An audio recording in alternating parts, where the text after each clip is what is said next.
नमस्कार मित्रों।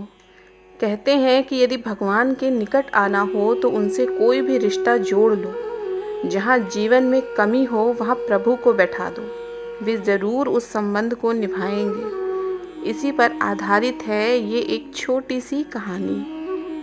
एक संत जिनके कोई पुत्र नहीं था, वे प्रभु श्री राम को अपना पुत्र और माता सीता को अपनी पुत्र वधू मानते थे।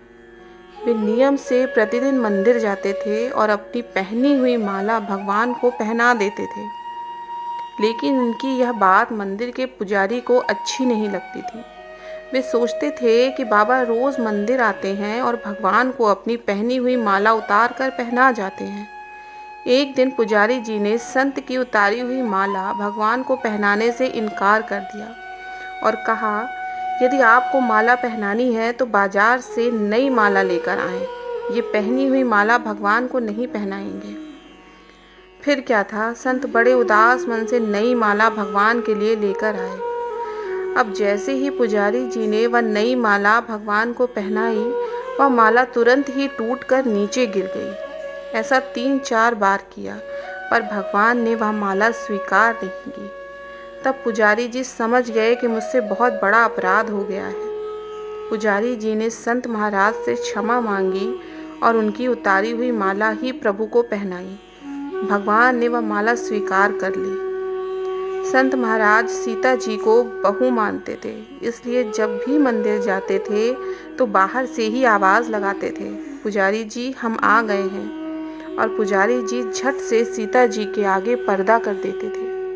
भाव ये होता था कि बहू ससुर के सामने सीधे कैसे आएगी, और बाबा केवल राम जी का ही दर्शन करते थे। एक दिन बाबा ने बाहर से आवाज़ लगाई कि हम आ गए हैं। उस समय पुजारी जी किसी काम में बहुत व्यस्त थे, उन्होंने सुना ही नहीं।